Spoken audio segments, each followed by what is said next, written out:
Last year I had a chance to check out one of my favorite 2-in-1 convertibles, perhaps of all time. It's from HP, and of course it's the Spectre x360 13-inch model. It checked all the boxes, and I couldn't wait to get the refresh here for late 2019 into the studio. There are a couple of new features that make this stand out. Number one, it comes with an OLED display option, which is absolutely gorgeous.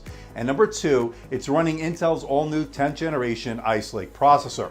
Now I have the Core i7. Hey everybody, it's Andrew, and this is my review of the all-new HP Spectre x360 13T. All new for late 2019. Coming up.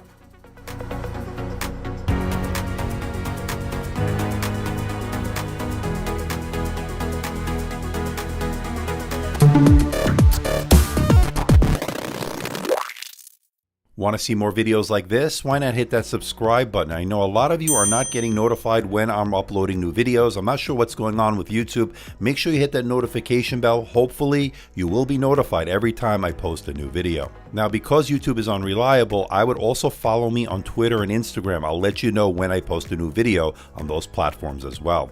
Now, in the interest of transparency and full disclosure, I'm not being paid by HP, I'm not being sponsored by HP. All the opinions you're about to hear are my own, and no one is seeing this video before its release.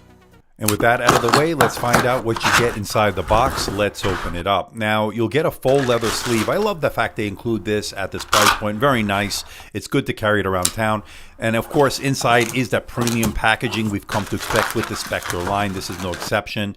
Now, lifting the lid for the first time, you're holding the unit, and I have to say, very impressive. Again, very similar in terms of the design and look from last year's gem cut design. We'll get into that in just a little bit. Now, you do get some documentation as well as some warranty information, and a pretty compact 65-watt power adapter, which uses USB-C. I like that. And I like the fact that the cord is braided, less likely to snag or break. That's pretty good as well. And they also give you the extension cord. And they give you the HP pen at no additional cost, and it's powered by one quadruple A battery.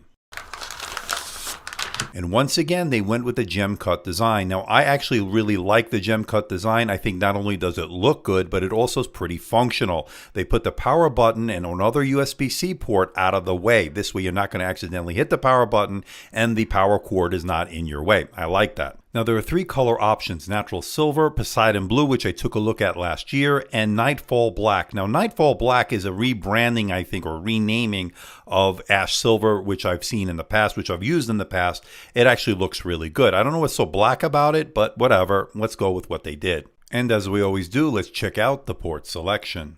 Now, as far as ports are concerned, let's start off on the left side. In the corner is a power button with an LED indicator light letting you know it's powered on, a 3.5mm headset jack, and a USB-A 3.1 Gen 1.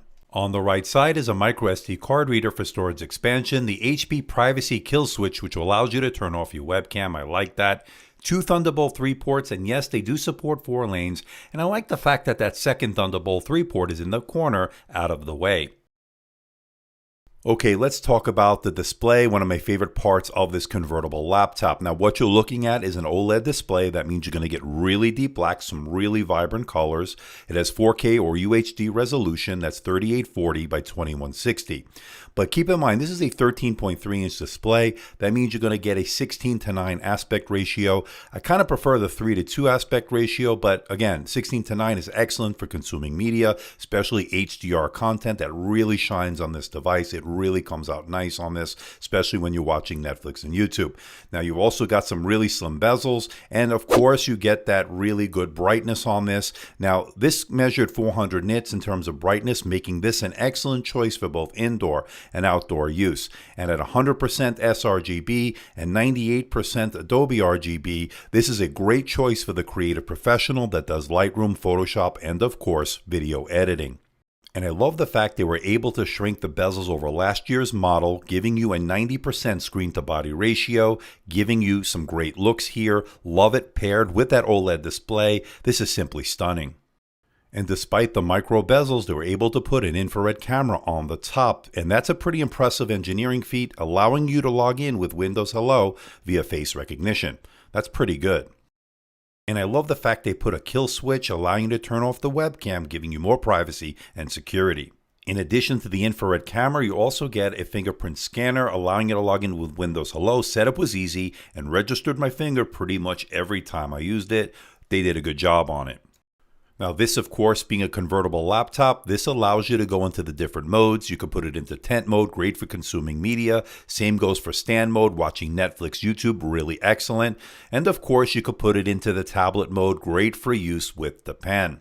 Now the pen itself has got 4,096 levels of pressure sensitivity. You could also opt to get the HP Tilt pen for additional cost on that, which you might want to do if you're a digital artist. That might be something to consider, although I think this pen did a really good job for taking notes and sketching out artwork here and there. It did a good job. And it uses the N-Trig pen technology. That's the same as a Surface pen, so you can interchange the two. That's always good as well. Now when it comes to the keyboard, I'm actually impressed. I think they did a good job here. Nicely spaced out. I like the way the keyboard stretches out to the sides, although you will notice that the page up, page down buttons and those buttons are on the side in a row. Some people may not like that.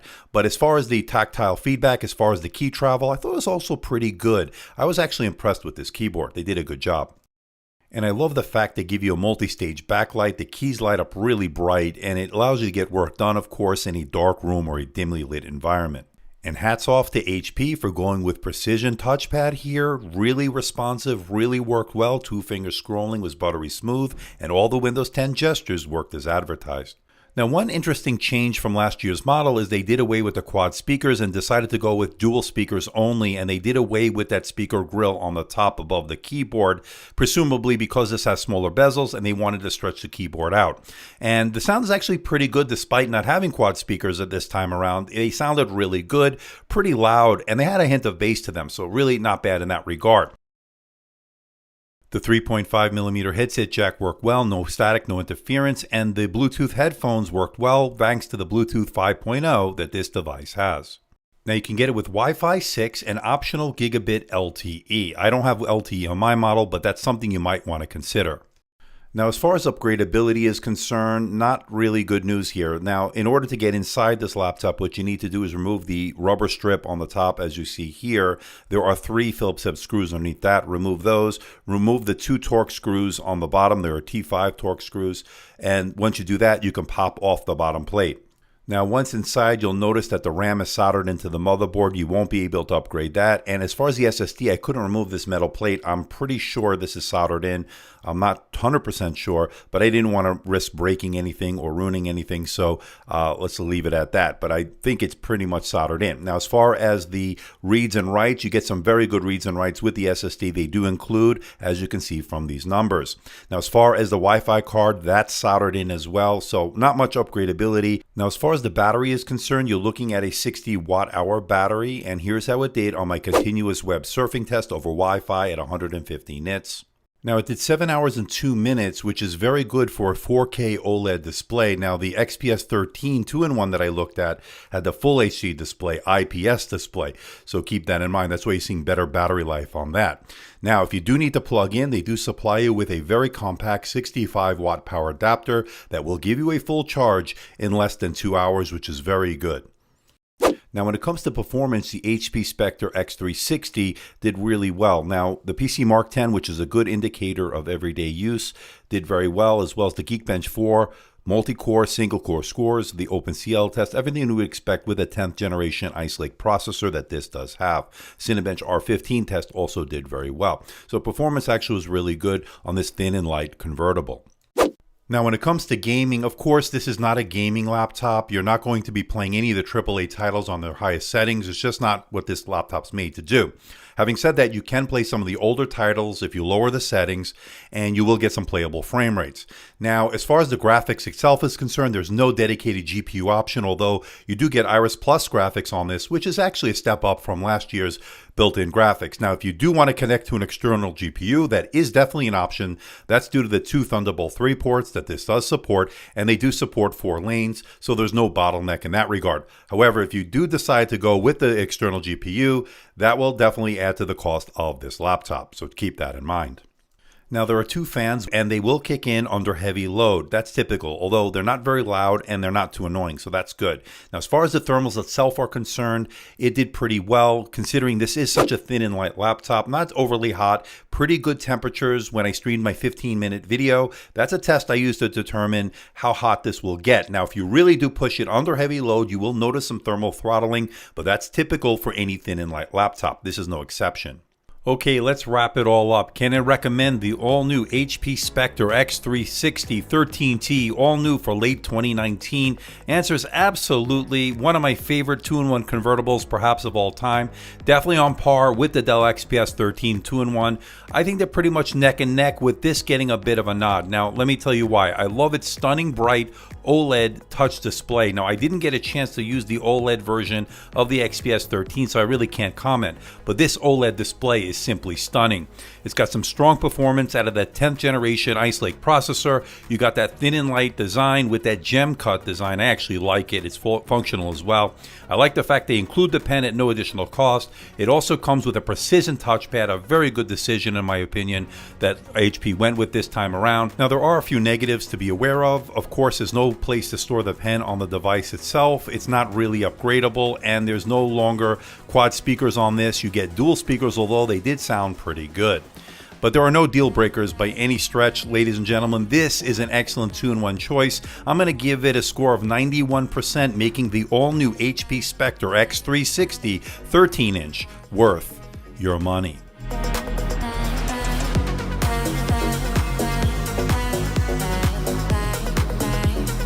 So what do you think about this bad boy, the all-new Spectre x360 13T? I absolutely love it. One of the things you're going to love about it, of course, is that 13.3-inch OLED display, and boy, is it good. It gets bright, it's crisp, it's sharp, deep blacks, very vibrant colors, everything you'd expect from an OLED display. It doesn't disappoint. I love the fact that it's running the 10th generation Intel Ice Lake processor. Performance was very good. Thermals were decent for a thin and light 13-inch laptop. Battery life was surprisingly good for an OLED panel. Now, if you're going to compare it to an IPS 1080p display, of course, it's not going to do quite as well. Now, you can get this in a 1080p variant, but I would recommend, if you can spend the extra money, get that OLED. It's just simply gorgeous. And you do get about 7 hours. If you employ some battery saving techniques, you will get some pretty decent battery life, even with that OLED display.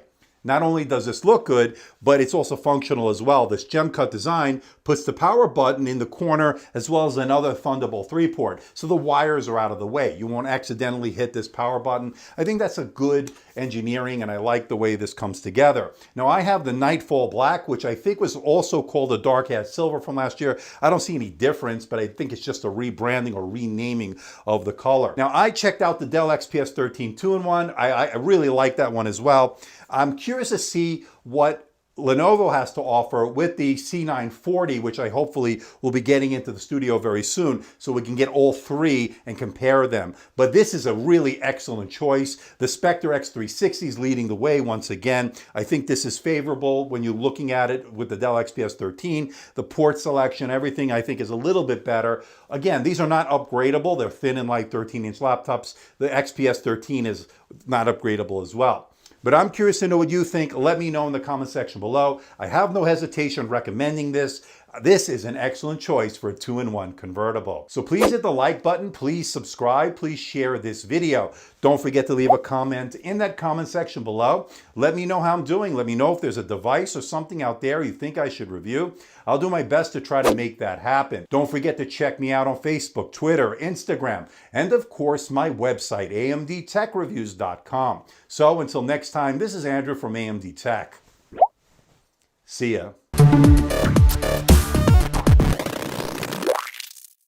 Hey everybody, it's Andrew, and this is my review of the all-new Hey everybody, it's Andrew, and this is my review of the Dell... This is HP. Hey everybody, it's Andrew, and this is my review of the What the hell's the name of this product? I keep forgetting.